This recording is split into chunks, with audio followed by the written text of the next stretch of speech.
Ces derniers jours ont été extrêmement riches en termes d'actualité aéronautique dans le nord des États-Unis et notamment dans les zones protégées par le NORAD, le commandement de la défense aérospatiale de l'Amérique du Nord.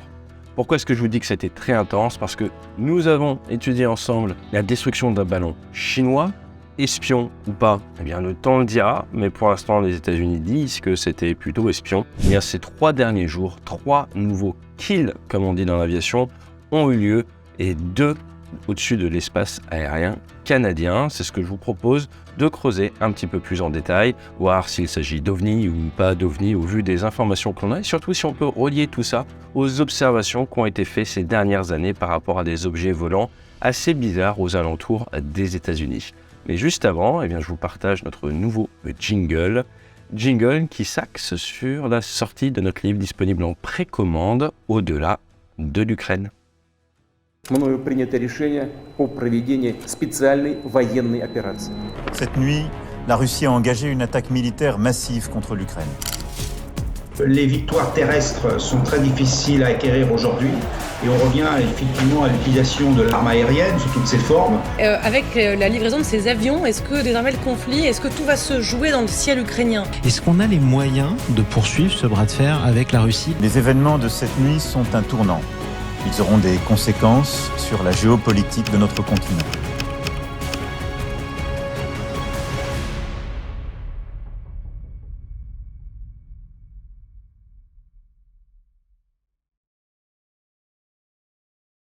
Alors, quand on parle OVNI, objet volant non identifié, l'imaginaire collectif pense forcément à Independence Day. Eagle 20, Mach 2.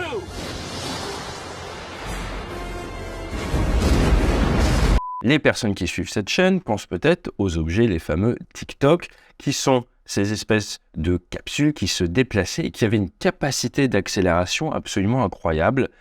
Capacité d'accélération que l'on retrouve sur des observations qui ont été faites par des bâtiments de l'US Navy au large de San Diego, avec notamment des objets volants qui pouvaient passer de la très haute altitude, on parle d'environ 80 000 pieds, à la très basse altitude en quelques secondes seulement. Eh bien, d'après les premières informations que l'on a sur l'objet détruit au nord de l'Alaska, du côté de Dead Horse, de l'objet détruit au Canada, dans le Yukon, mais également au-dessus des Grands Lacs, eh bien, ce sont des objets de forme plutôt cylindrique qui semblent flotter, de la taille petite voiture. Alors attention, une petite voiture américaine ne fait pas la taille d'une petite voiture française, mais toujours est-il, sans capacité d'accélération, ou en tout cas, ils ne les ont pas utilisés. Rentrons un peu plus dans le détail de ces 3 tirs. Le premier, dans le nord de l'Alaska, comme je vous l'ai dit, du côté de Dead Horse, a eu lieu le 10 février. Il a été détecté le 9 et notamment une patrouille de 2 F-35 a été envoyée.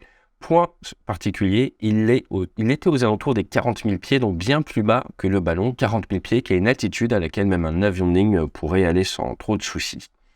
Il a été décidé d'envoyer un F-22 et une fois que cet objet s'est retrouvé dans une zone où en dessous il n'y avait pas de population, mais qui était quand même assez proche pour pouvoir faire point d'appui pour des secours, eh bien il a été décidé de l'abattre, et donc c'est le 10 qu'il a été décidé de l'abattre juste à l'est de Dead Horse, qui est un point très connu. Alors si vous aimez bien tout ce qui est série à la télé avec la Dalton Highway, cette route de 666 km qui monte vers le nord de l'Alaska, eh bien vous connaissez ce coin de Dead Horse, coin qui très important. Pourquoi? Parce que c'est juste en face de Prudhoe Bay qui est tout simplement le plus gros gisement de pétrole américain, le 2e d'Amérique du Nord, et forcément il y a toute une économie autour de ça.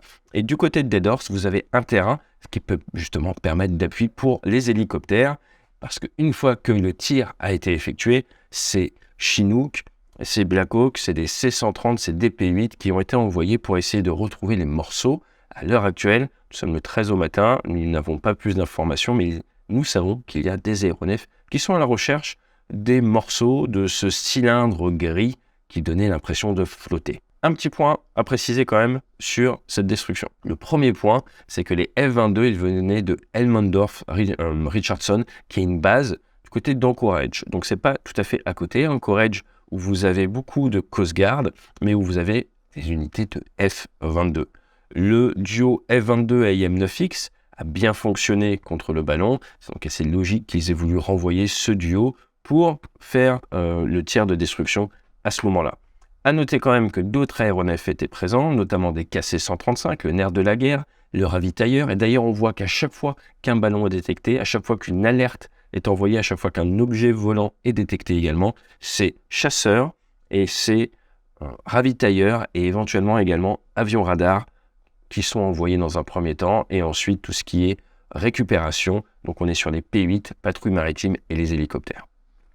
Des F-16 ont également été envoyés, ils viennent de Elson Air Base qui est plus proche, c'est du côté de Fairbanks, ouverte en 1943, et tout ce petit monde s'est retrouvé du côté de la mer de Beaufort, hein, donc on est au-dessus du cercle arctique quand même, on est très très haut. Pour la petite histoire, vous pouvez avoir une nuit qui dure 54 jours dans ce coin-là, c'est entre le 24 novembre et le 18 janvier, donc ça va qu'on est début février et pas beaucoup de jours.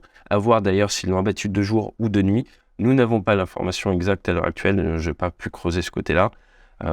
À voir exactement en fonction de l'horaire, mais dans tous les cas, voilà, il n'y a pas beaucoup de lumière. Après, à 40 000 pieds, c'est un petit peu mieux. Dans tous les cas, pourquoi c'est intéressant d'envoyer les F-16 également? Parce que les F-22 sont assez limités en termes de senseurs pour ce qui est de faire des images. Les F-22 peuvent avoir des pods sniper, par exemple, ce qui leur permet de filmer de manière gyrostabilisée et de ramener des images de très bonne qualité, enfin de qualité correcte, on va dire, pour pouvoir débriefer derrière à l'état-major. Dans tous les cas, il y a une conférence de presse. Les États-Unis ont été très clairs sur le fait que leur objectif, c'est de détecter, d'identifier et ensuite de se réserver le droit ou non d'engager si ils estiment que la circulation aérienne pourrait être mise en danger par ce type d'objet.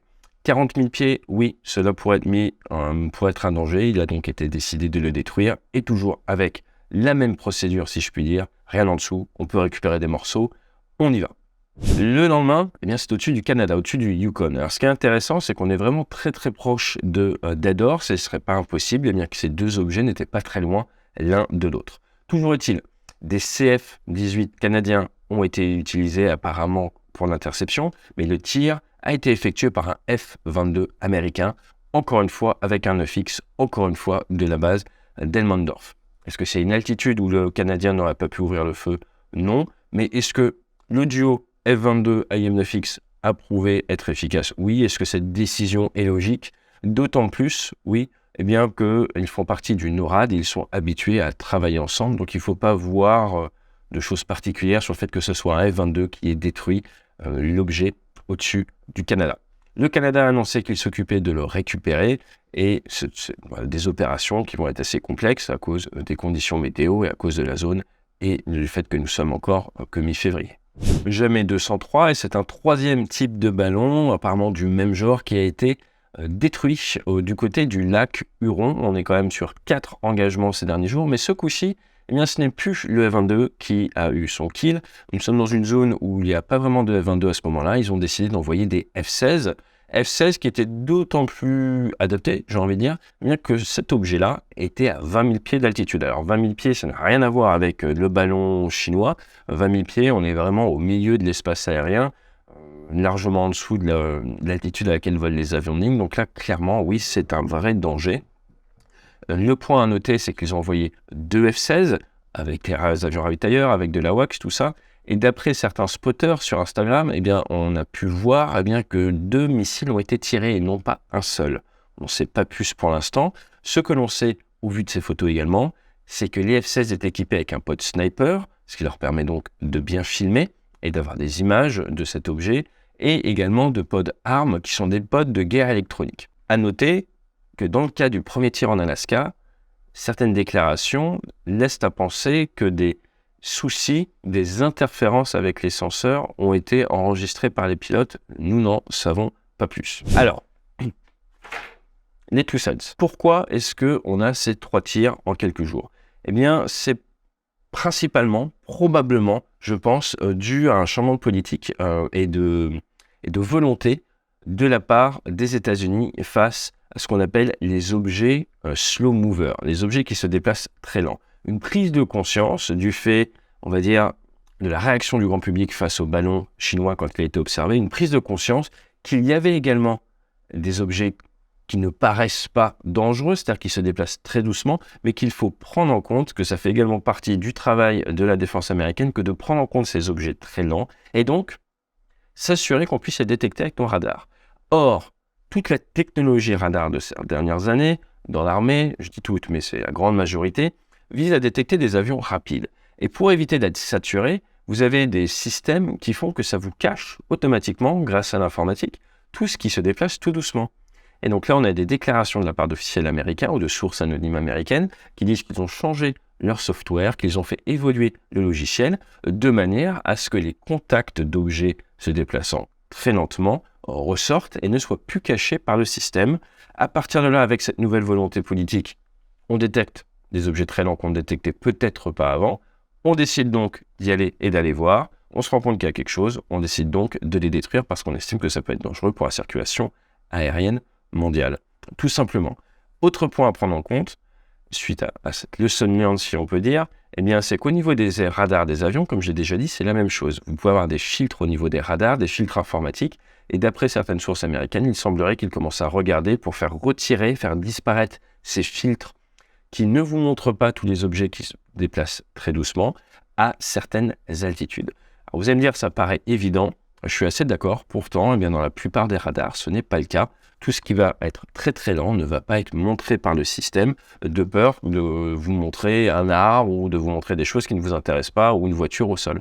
À partir de là, réfléchir à cette corrélation altitude-vitesse devrait permettre aux pilotes, aux contrôleurs, eh bien, d'avoir plus de détection. Et alors que depuis des années, nous sommes allés vers la course vers le plus rapide, alors qu'on parle d'hypersonique depuis plusieurs mois, on se rend compte qu'à chaque fois, eh bien, au niveau du combat, c'est ce pour lequel vous ne vous êtes pas préparé, qui peut vous poser un souci. Et donc là, il y a un volte-face, pas envie de dire à 180 degrés, mais au moins à 160 degrés de la part des Américains, parce qu'ils ont détecté une petite faiblesse dans leur chaîne de défense, et ils sont en train, à l'américaine, eh bien, de très rapidement la résoudre. Alors, tirer avec des missiles d'1 million de dollars sur ce genre de cible, ça ne me choque pas, parce que généralement, sinon, de toute façon, on va tirer pour entraînement. Donc, il ne faut pas s'offusquer de ce prix-là.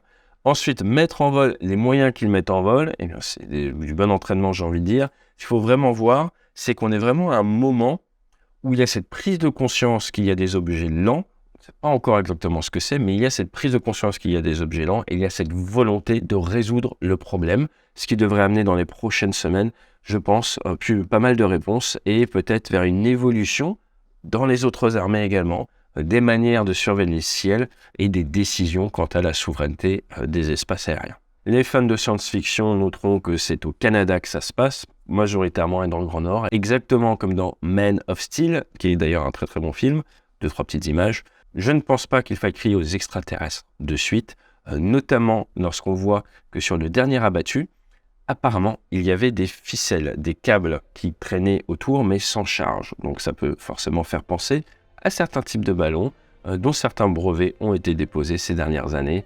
Le futur nous en dira un peu plus. N'hésitez pas à vous abonner à la chaîne et mettre la petite cloche. Je vous tiendrai au courant dès qu'on a des nouveautés sur ce sujet. Excellente semaine à vous et fly safe.